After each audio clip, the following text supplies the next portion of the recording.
Ok, buenos días a todos los presentes. Hoy tengo el agrado de presentar a Rodrigo Abel. Él es ingeniero de minas de la Universidad de Chile y MBA de la Universidad Adolfo Ibáñez. Ha trabajado durante más de 44 años en procesos de refinación de cobre. En 1977 se incorporó a refinería de Codelco El Salvador, Potrerillos. En 1988 se incorporó a refinería Enami Ventanas, actualmente perteneciente a Codelco Chile. En ambas refinerías se ha desempeñado como superintendente de refinería. Actualmente trabaja como consultor independiente en procesos de refinación de metales. Durante su carrera ha ocupado diferentes cargos en ingeniería, operaciones y dirección de plantas. Su principal experiencia en la industria del cobre incluye refinación electrolítica y por fuego y recuperación de metales preciosos. Ha desarrollado diversas mejoras y proyectos de modernización, como máquinas de refinería y hornos de refinación, y ha participado en 5 conferencias de cobre, desde la primera en Chile realizada en Viña del Mar en 1987. Hoy nos presentará su exposición en este segundo Congreso Latinoamericano de Tecnología e Innovación Minera, titulada Innovación en Refinerías de Cobre. Rodrigo, tienes el pase.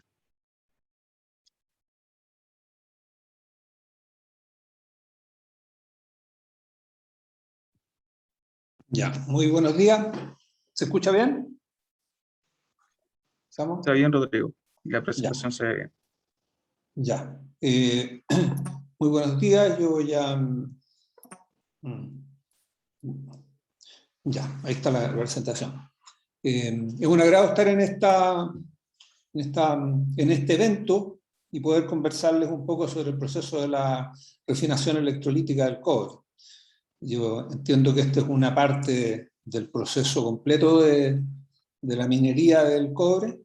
Creo que no está muy divulgado porque son muy pocas las refinerías que existen. En Chile hay 3. También hablarlo, esto desde el punto de vista de la innovación, es bueno también transmitir un poco cómo es la realidad en las plantas, qué es lo que se hace para ir mejorando los resultados cada vez más. Yo finalmente, después de hablar de las innovaciones que se han hecho durante los últimos años, voy a referirme un poco también a una conferencia que estamos organizando con el Instituto de Ingenieros de Minas, justamente relacionada, una conferencia internacional relacionada a la innovación en minería.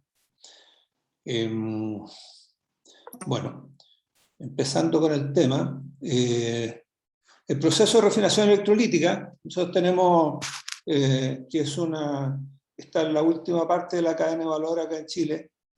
El objetivo es obtener un cátodo de alta pureza, el cual se transa en el mercado como un commodity, el producto final que se envía de Chile al mundo.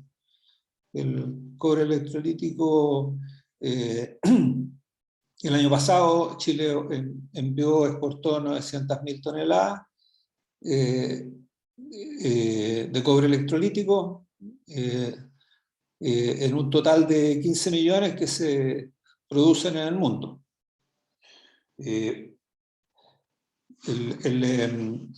Tal como vemos en el diagrama, bueno, el proceso las refinerías son plantas bastante extensas, grandes, y procesan ánodos que vienen de la fundición, 99,7% cobre tiene aproximadamente esto, y se obtiene un cátodo, como producto final, un cátodo de alta pureza, que tiene 99,9% de cobre. Permite, este cátodo con esa pureza permite ser transformado en alambrón y en cable fino, que es uno de los mayores usos del cobre. Un cobre con más impureza o con menor ley de cobre no es posible de ser transformado directamente en alambrón o tubos de cobre. Como subproductos se obtienen en la refinación, se obtiene cuando hay por el procesamiento del electrolito, sulfato de cobre, y como barro anódico, el barro anódico se procesa, tiene altos contenidos de oro y plata, y si tienes una planta como la que teníamos en Ventana, tú puedes sacar el oro y la plata en forma electrolítica, de alta pureza también.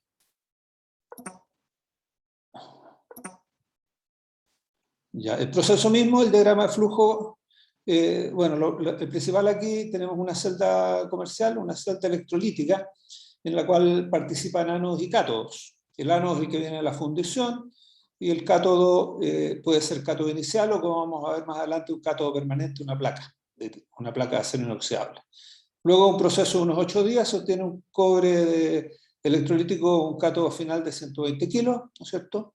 Y el ánodo se transforma en un resto de ánodo, o sea, lo que queda es un scrap, que se llama, y se recicla a la fundición, al proceso de refino a fuego. Las celdas electrolíticas, como decía, proceden el cátodo del ánodo, y también poseen un electrolito, que es una solución con principalmente alto contenido de ácido, cobre y algunas impurezas.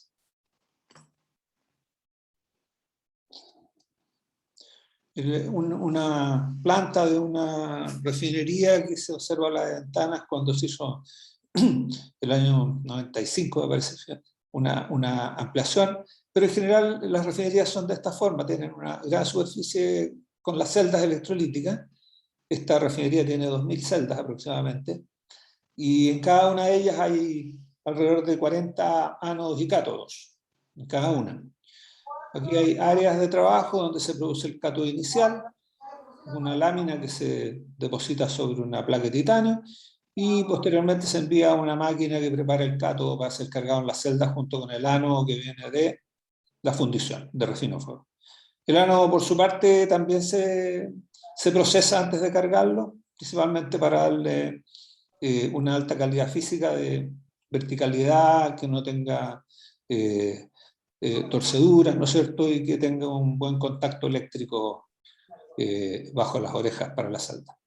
Aquí en esta planta también se observa el planta de sulfato, ¿no es cierto? Aquí hay una planta de electrowinning, que también es una planta anexa, y la planta de metales nobles, que procesa el barro anódico. Ahora, hablando de los antecedentes históricos, esto de la refinación electrolítica empezó con la Revolución Industrial. El año 1865, el proceso fue patentado por un inglés, señor Elkington, ¿ya? Y la primera refinería electrolítica del mundo se instaló en Gales, el año 1869, en una localidad que se llama Pembrey. Y las celdas que se usaban eran como las que vemos a mano derecha, aquí, como unos estanques, pero igual tenían colgados ánodo y cátodo en la misma forma que se usan actualmente. Tenían otro tipo de sujeción, pero el concepto era el mismo: ánodo, cátodo y electrolito. Por lo tanto, el proceso de refinación electrolítica ha tenido los principales cambios que ha tenido desde su creación. Ha permitido aumentar la capacidad de producción mediante altas densidades de corriente. Se ha aumentado la densidad de corriente desde, en estos últimos 40 años, lo usual eran 214, 220 amperes por metro cuadrado, y ahora tenemos hasta 400 en algunas plantas. En ventanas operan con 320 amperes por metro cuadrado. Y la calidad también ha mejorado.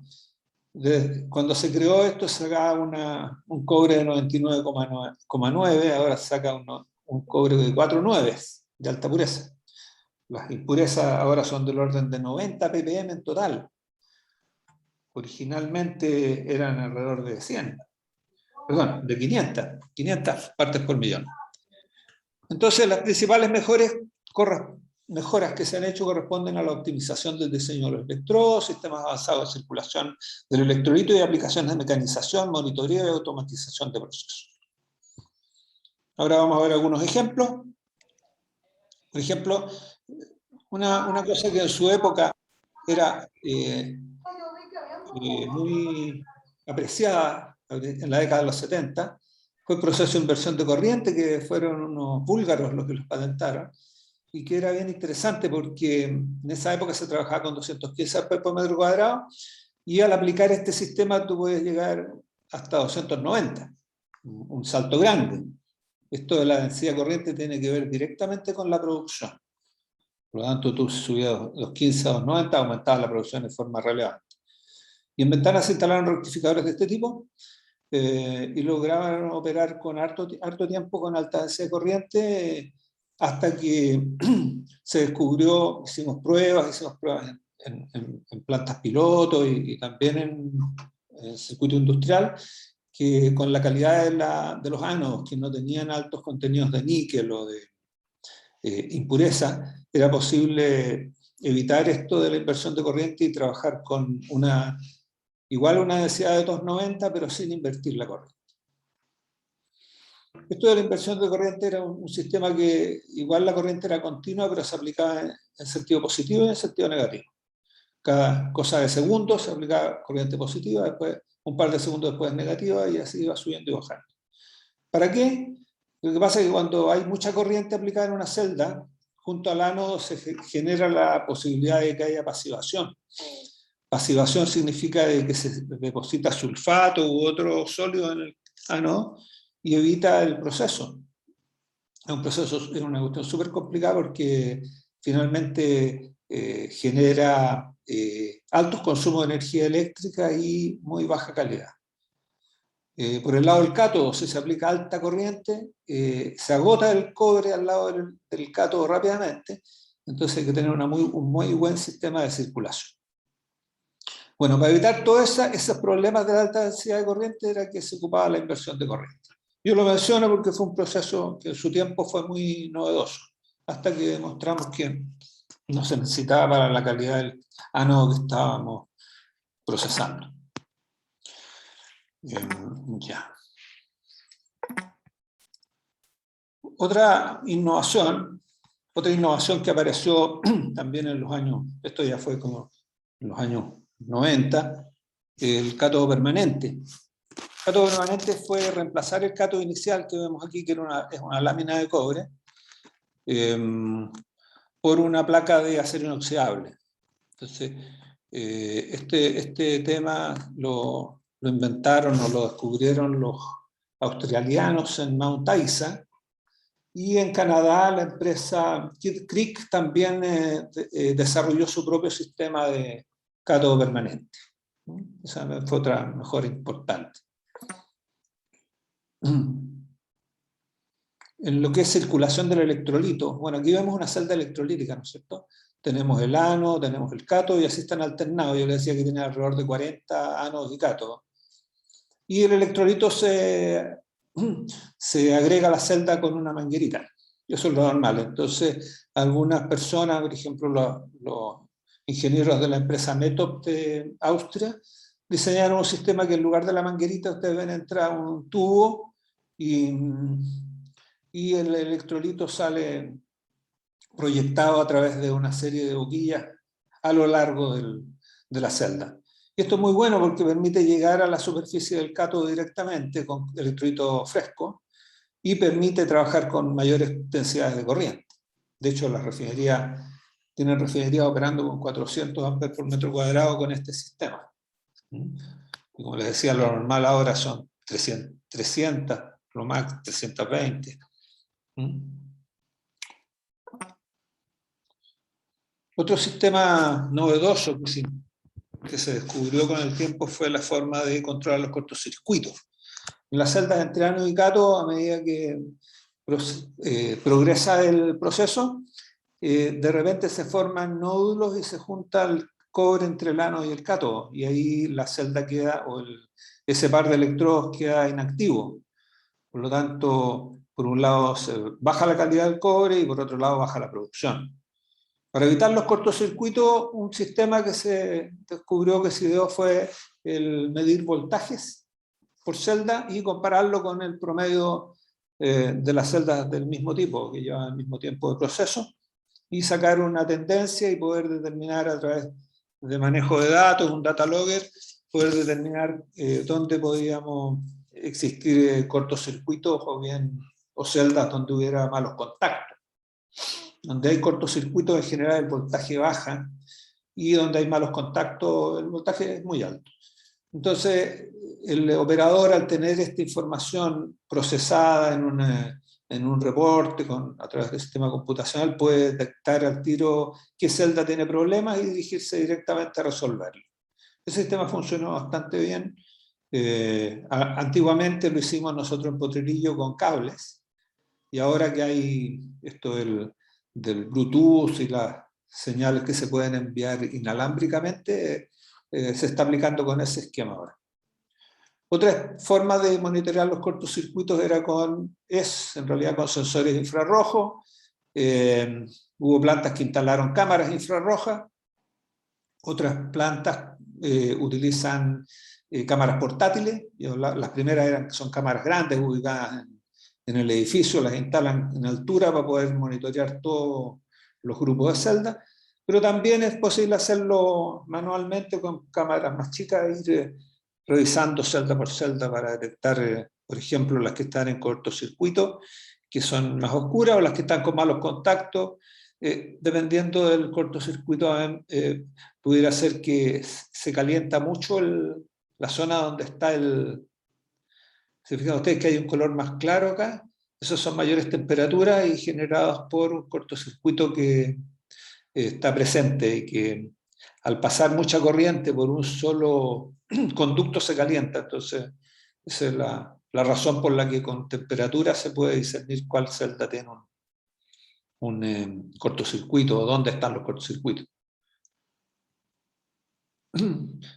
Hay empresas, por ejemplo, que diseñaron sistemas de ánodo para evitar el reciclo de las orejas. Pusieron orejas así articuladas que mecánicamente se instalaban en los ánodos. Entonces esto requiere así un moldeo de ánodo especial que permita la ubicación de estas orejas. Eso se está aplicando hace varios años y en realidad no salió tan atractivo. En Inglaterra me acuerdo que lo hicieron con harta... fue bien novedoso, pero fue innovador, pero no agarró mucho vuelo. Otro tema que se usa mucho también y que para mejorar la ubicación de los electrones en las celdas son los separadores, como estos, o espaciadores que le llaman. Este es un caso de Newtek Copper, es una empresa chilena que hizo este sistema, se probó y permite que los cátodos queden mejor centrados y no tengan cortocircuitos y operen en mejor forma.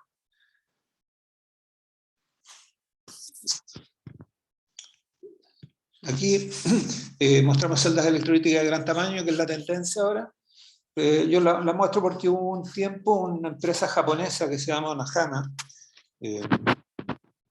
Mining en Onahama, instaló unas celdas que eran totalmente revolucionarias, porque resulta que todas estas paredes las eliminaron y dejaron solamente un gran estanque, y solamente dejaron acá unos soportes para colocar ánodos y cátodos, lo que permitía que el electrolito fuera común en todo este gran estanque y pudieran enviar el electrolito, no como se hace con la manguera actualmente, ¿no es cierto?, que pasa a través de la celda y rebalsa al otro lado, sino que con grandes tubos que alimentaban en forma axial a los electrodos. Y eso permite trabajar con mejor calidad de cátodo y mayor producción. Ancontermin es una empresa que hace celdas acá en Chile y hace este tipo de celdas grandes también. El proceso EMW, que lo comercializa la empresa Domtech en Chile, es un proceso bien interesante que ya tiene que ver con electrowinning, pero lo muestro aquí porque lo novedoso es un cilindro en el cual el cilindro actúa como cátodo y el ánodo, en este caso no hay ánodo, sino que hay una electrowinning. En el centro hay un ánodo de plomo, por ejemplo, de menor diámetro, y el electrolito pasa por una verdadera manguera aquí, con una manguera, por un ducto. Eso pasa a través del ducto y el cobre va quedando pegado en el cilindro exterior. Finalmente se saca el cilindro y se despliega el depósito como una hojita. Es interesante, aplicaciones principalmente en la electrodepositación de antimonio, de impureza, son las que han funcionado. Bueno, por la complejidad de estas instalaciones y el tamaño no se ha explicado a nivel masivo. No es tan sencillo, no es simple. Bueno, y por último tenemos algunas operaciones que antiguamente se hacían a mano y que a través de la mecanización se ha logrado facilitar su proceso, mejorar la calidad de la operación. Esto es una máquina preparadora de ano, ¿no es cierto? Este es el ano, y la máquina es un tipo carrusel. Esta es la que está en ventanas también. Esta máquina prensa, cepilla las orejas para mejorar el contacto, también las orejas las ubica bien para que queden perfectamente colocadas en la celda, y también permite rechazar anos de mala calidad. Anos que tengan protuberancias o que tengan dimensiones que no son las que corresponden o que son muy pesados o muy livianos. Esta es una máquina AISCO que ahora la fabrica Autotec. Este es un proyecto que hicimos en Ventana también, de utilizar robot en el despegue de las láminas. Estas son las láminas, entonces se usan brazos robóticos, y actualmente esto está en operación. Con eso se reemplaza un trabajo muy duro que era el despegue manual. Y bueno, es otra innovación que se hizo, la empresa MIRS la hizo. Después lo ha instalado en otras plantas del mundo. Bueno, estas son grúas y máquinas de otras empresas, Euroshop, por ejemplo, que es una empresa francesa, que también utilizan brazos robóticos. Esto es para preparar cátodos, ensucharlos, pesarlos, muestrearlos y pesarlos. Todo esto ahora en muchas refinerías, en las más modernas, se usan solamente equipos mecánicos para procesar, para preparar los electrodos, tanto los ánodos como los restos de ánodo. Conclusiones. Desde la primera refinería electrolítica, que se instaló el año 1869 en Gales, el proceso ha permanecido sin grandes cambios, digamos, en lo que es estructural, la parte básica, lo que es el fundamento del proceso: ánodo, cátodo y electrolito. Tenemos el mismo tipo de configuración. Sin embargo, gracias a la innovación en centros de investigación, universidades y plantas, se ha logrado aumentar en forma significativa la capacidad de producción de las refinerías y la calidad del cátodo obtenido. Principalmente se han optimizado los componentes, el ánodo, el cátodo y el electrolito, y se ha avanzado en el control automático de las operaciones. Las refinerías de cobre son una fuente inagotable de innovación para enfrentar los crecientes desafíos de una industria que está siendo cada vez más requerida en la minería verde y sustentable. Ustedes saben que los desafíos de la minería del cobre, así como otros productos, otros minerales como el litio, etc., son cada vez mayores con el uso de los autos eléctricos y todo esto. Es muy grande el requerimiento de cobre que va a venir a futuro. Por lo tanto, es súper importante todo lo que se pueda ir avanzando en hacer una industria más competitiva. Más competitiva en el sentido de mejorar los costos de operación, los indicadores, para poder seguir sacando altos volúmenes de forma conveniente. Eso es el tema de la innovación en refinería.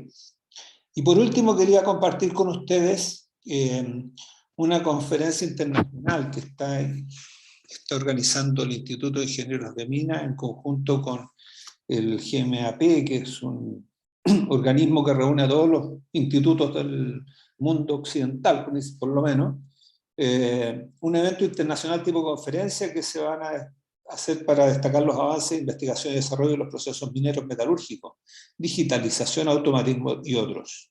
El objetivo es incentivar buenas ideas en innovación y desarrollo, activar rápidamente las invenciones y descubrimientos innovadores en minería industrial de cualquier parte del mundo. Los que están invitados a esto son los centros de investigación, metalurgia, las universidades, empresas mineras, con grupos de investigación, autoridades del control ambiental. La primera conferencia se espera realizarla acá en Chile el año 2023. Eso es lo que quería contarles yo de esto, porque este año nosotros hemos estado trabajando fuerte en el instituto con respecto a una conferencia internacional que se llama COPER, que va a ser el próximo año. Ya se han recibido prácticamente 300 artículos, abstract de artículos. O sea, es una conferencia bien importante, va a ser en noviembre del próximo año 2022. También va a ser acá en Chile, en Santiago. Eso. No sé si hay alguna Ok, consulta. Rodrigo, muchas gracias por tu presentación.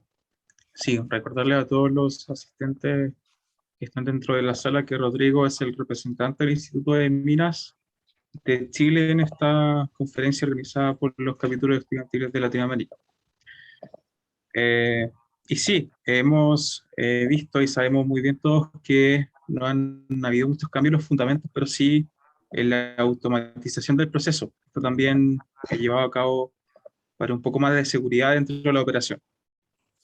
Bueno, Rodrigo, no hay ninguna pregunta de parte de los asistentes a la audiencia. No sé si alguien tiene alguna consulta sobre la presentación, alguna temática en particular que la quisiera hacer por chat o en su defecto por voz.